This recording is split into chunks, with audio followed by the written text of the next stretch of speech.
Terus selain urusan ekonomi, selain urusan duit, banyak media internasional juga lagi sibuk nyorotin masalah penegakan HAM di Indonesia.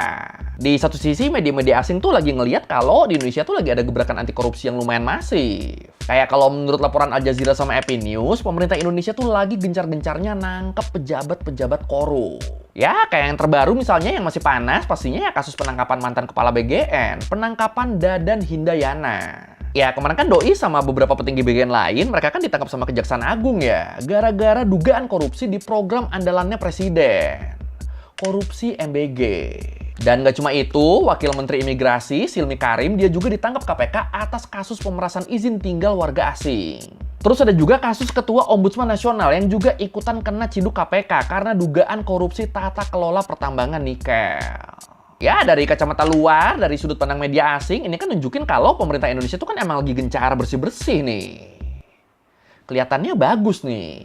Tapi terus di sisi lain, penegakan hukum ini juga tuh dinilai tebang pilih dan terkesan punya sentimen. Kayak contohnya, salah satu yang paling dapat sorotan tuh ini, kasusnya Nadiem Makarim. Kalau dari laporan Financial Times sama AP News, ex-menteri pendidikan sekaligus co-founder Gojek ini, beliau tuh dituntut hukuman penjara sampai 18 tahun. Bahkan bisa jadi 27 tahun kalau nggak mampu bayar denda, gara-gara pengadaan laptop Chromebook di sekolah-sekolah, yang katanya bikin negara rugi sampai 112 juta US dollar. Nah, masalahnya banyak ahli yang berpendapat kalau dakwaan ke Nadiem ini tuh banyak kejanggalannya.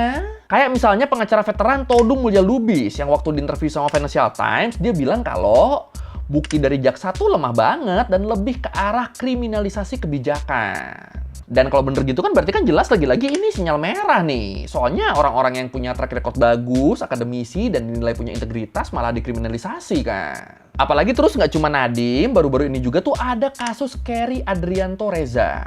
Kasus apa tuh? Jadi Kerry Adrianto ini dia tuh adalah praktisi bisnis swasta yang nyewain terminal BBM ke Pertamina. Dan malah didakwa korupsi karena dianggap merugikan negara. Padahal nih apa yang dilakuin sama Kerry tuh disebut malah bikin Pertamina untung loh. Pakar hukum dari UI sama UGM juga tuh bahkan sampai bikin eksaminasi yang nyatain kalau kasus ini tuh emang cacat hukum. Atau ya harusnya kasus ini tuh kasus perdata, bukan pidana.